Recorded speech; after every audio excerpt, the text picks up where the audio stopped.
মন চাইলে আমি নিজের লাইফকে ধ্বংস করে ফেললাম। আমার মন চাইলে আমি একটা নারী মায়ে পড়ে গেলাম, নারী প্রেমে পড়ে গেলাম, মানে তাকে ভালোবাসা অফার করলাম। আমার মন চাইলো আমি সিগারেট খেলাম, আমার মন চাইলো যে আমি ভ্যাপনায় লিপ্ত হলাম, আমার মন চাইলো আমি হারামে লিপ্ত হলাম। আরে ভাই এ মন আর কতদিন চাইবে ভাই? এ মনটা আর কতদিন চাইবে? এ মন কি জানো? মন আমাদের লাইফের ধ্বংসের পিছনে আমাদের মন সর্বোচ্চ কারণ। এই নফস আমাদের জীবনকে তেনা করে দিয়েছে। মন চাইছে এটা করলাম, মন চাইছে ওটা করলাম, মানে মন চাইলেই কি করতে হবে নাকি ভাই? ভাই এ হাত জোর করে অনুরোধ করতেছি যে এসব মন চাওয়া বাদ দিন। মন আর কতদিন চাইবে?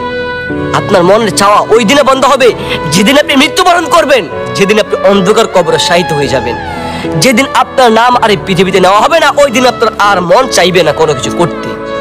ওই দিন শুধু মন চাইবে যে দুনিয়াতে কি করলাম। ভাই মনটা আমাদের লাইফের ধ্বংসের পিছনে 100 কারণ।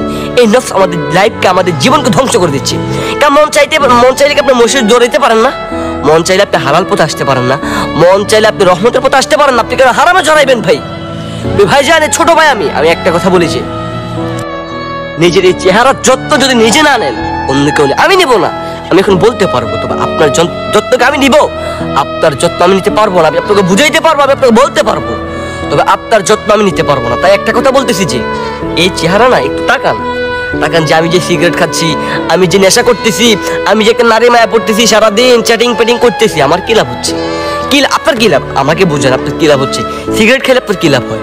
মানে খুব ভালো লাগে, টান দিলেন, ছেড়ে দিলেন, মানে দোয়া মুখে গেল, গিলে ফেললেন, বরং এর কারণে আপনার ফুসফুস নষ্ট হয়। তাই একটা কথাই বলতেছি যে মন কি বললো? মন চাইলো আমি এটা করে ফেললাম, ওটা করে ফেললাম। মনকে শক্ত করে বাঁধন করতে হবে এবং কি মনকে ছেড়ে দেওয়া যাবে না। যদি মনকে ছেড়ে দেন তাহলে আপনার লাইফ ধ্বংস হয়ে যাবে। তাই একটা কথা বলতেছি যে আল্লাহ তাআলার উপর ভরসা রাখবেন এবং কি মন চাইলে যে কোনো কিছু করবেন এমন না। মন চাইলে মসজিদে দৌড়াবেন, এ মনের কথা শুনবেন। মন চাইলে সফলতা দিকে দৌড়াবেন, এই মন চাইলে শুনবেন। মন চাইলে হালাল পথে দৌড়াবেন, এই মন যদি আপনাকে বলে যে হালাল পথে দৌড়ান, তাহলে আপনি দৌড়াবেন। একটা কথাই বললাম যে মনের কথায় উঠবেন আর বসবেন না। একটা কথাই বলে গেলাম।